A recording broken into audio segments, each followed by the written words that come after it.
சிறையில் உள்ள ராமநாதபுரம் மாவட்டத்தைச் சேர்ந்த 4 மீனவர்களை மீட்க அவர்களது குடும்பத்தினர் மத்திய மாநில அரசிடம் கண்ணீர் மல்க கோரிக்கை விடுத்துள்ளனர். ராமநாதபுரம் மாவட்டம் மங்கலம் தாலுகா திருப்பாலைக்குடி கிராமத்தைச் சேர்ந்த மீனவர்கள் ஜேசு வயது 40, கார்த்திக் வயது 22, மோர்பண்ணையைச் சேர்ந்த சந்துரு வயது 22, திருவாடனை தாலுகா தொண்டி அருகே பாசிப்பட்டினத்தைச் சேர்ந்த வினோத்குமார் வயது 22 ஆகியோர் 4 மாதங்களுக்கு முன்பு குவைத் நாட்டிற்கு மீன்பிடி தொழிலுக்கு சென்றனர். அங்கு அவர்கள் கடந்த மாதம் 5ஆம் தேதி மீன்பிடித்துக் கொண்டிருந்த போது அந்நாட்டு கடலோர காவல் படையினர் போதைப் பொருள் வைத்திருப்பதாக கைது செய்து சிறையில் அடைத்துள்ளது. குவைத் நாட்டு சிறையில் உள்ள மீனவர்களை மீட்க நடவடிக்கை எடுக்க வேண்டும் என கோரிக்கை விடுத்துள்ளனர்.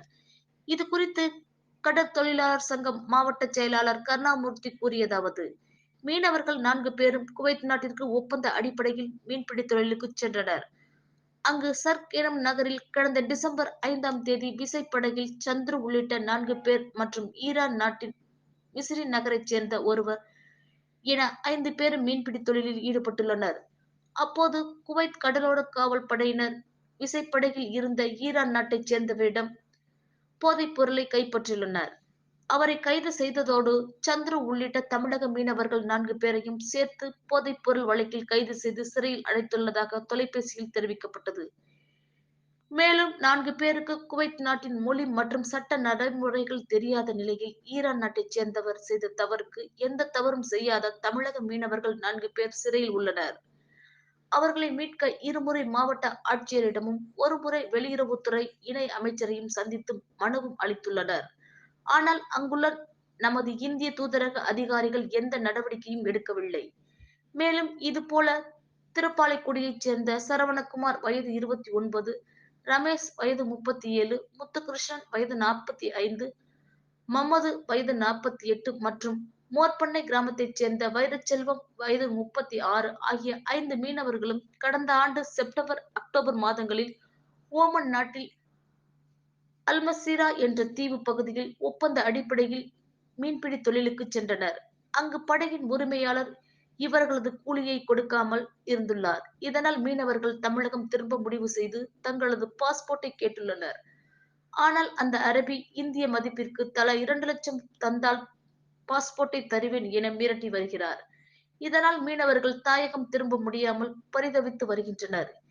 எனவே 9 மீனவர்களையும் தாயகம் கொண்டு வர மத்திய மாநில அரசுகள் உடனடியாக நடவடிக்கை எடுக்க வேண்டும். வறுமையில் வாடும் 9 குடும்பங்களுக்கும் தமிழக முதல்வர் புது நிவாரண நிதியில் இருந்து தலா 1 லட்சம் வீதம் வழங்க வேண்டும் என வலியுறுத்தி வருகின்ற 26ஆம் தேதி கடல் தொழிலாளர் சங்கம் மற்றும் சம்பந்தப்பட்ட மீனவ கிராம மக்களுடன் இணைந்து மாவட்ட ஆட்சியர் அலுவலகத்தில் பெருந்திரள் முறையீடு ஆர்ப்பாட்டம் நடத்த உள்ளதாக அறிவித்துள்ளனர். ராமநாதபுரம் மாவட்டத்தில் மீன்பிடி தொழில் என்பது பல்வேறு காரணங்களால் கடுமையான நெருக்கடிக்குள்ளாகி இருக்கிறது. எனவே சொந்த ஊர்ல நீ பிழைக்க முடியல. எல்லாருமே பொழப்பு தேடி அரபு நாடு போன குவைத்து, ஈரான், சவுதி போன்ற நாடுகளில் தொழில் செய்ய வேண்டிய நிலைமை இருக்கு. நீண்ட நெடுங்காலமா இருக்கு. ஆனால் அப்படி செல்லக்கூடிய மீனவர்களுக்கு பாதுகாப்பு என்பது அந்த நாடுகள் இல்லை. அவர்களுக்கு ஏதேனும் பிரச்சனைனா தலையீடு செய்ய வேண்டிய நமது இந்திய வெளியுறவுத்துறையோ அங்கிருக்கிற தூதரகங்களோ ஒரு முறையான உதவிகளை செய்யறதில்ல. இன்னைக்கு அதனால பல்வேறு சிரமங்களுக்கு நம்ம மீனவர்கள் ஆளாயிட்டு வர. குறிப்பா சொல்ல போனா இன்றைக்கு இந்த திருப்பாலைக்குடி சேர்ந்த மீனவர்கள், மோர்பட்டை சேர்ந்த மீனவர்கள், பாசிப்பட்டத்தை சேர்ந்த மீனவர்கள் ஒரு 4 மீனவர்கள் ஒரு தனியாக ஒரு வழக்கில் சிக்க வைக்கப்பட்டிருக்காங்க. எப்படின்னு சொன்னா இவங்க குவைத் நாட்டுக்கு போய் அதிகபட்சம் 2 மாசம் தான் ஆகுது. அந்த 2 மாசத்துக்குள்ள அவங்க அந்த நாட்டுல யாரை போய் பழக முடியும்? அந்த மொழியை கத்துக்கிறது முதல்ல கஷ்டம். அப்படி இது கடையில அந்த படகுடைய ஓட்டுநர் அவன் ஒரு அரபிக்காரன், அந்த இங்க இருக்கக்கூடிய அரபி. அவன் ஏற்கனவே சில தவறான தொழில் பண்ணி இருந்திருக்கான். இவருக்கு கடலுக்கு போன இடத்துல ஒரு தப்பு நடந்திருக்காங்க. இவங்களுக்கு அது சம்பந்தமே கிடையாது. ஆனா என்ன ஆச்சுன்னா இன்றைக்கு அந்த மீனவர்கள் ஒட்டுமொத்தமாக அவளை பிடிச்சி போயிருக்காங்க. ஆனா அந்த குவைத் நாடு போலீஸுக்கு தெரியுது இவருக்கு நிரபராதிகள் சொல்லி. ஆனால் அவர்கள் எல்லாரும் இன்னைக்கு வச்சிருக்காங்க, ஜெயில வச்சிருக்காங்கன்னா அவர்கள் விடுவிக்க வேண்டிய நடவடிக்கை யார் செய்யணும்? நம்ம தூதரங்கள் செய்யணுமா வேணாமா? தலையீடு செய்யணுமா வேணாமா? சும்மா வெறுமனே பார்த்துட்டு வந்தா போதுமா? என்ன நடந்திருக்கு தெரியுமா வேணாமா? அதுக்கு அடுத்து பாத்தீங்கன்னா இன்னொரு 5 மீனவர்கள் ஓமன் நாட்டுக்கு தொழில் போறாங்க. அங்க தொழில் போன இடத்துல உழைக்க போறாங்க, சம்பளத்தை கொடுக்கல.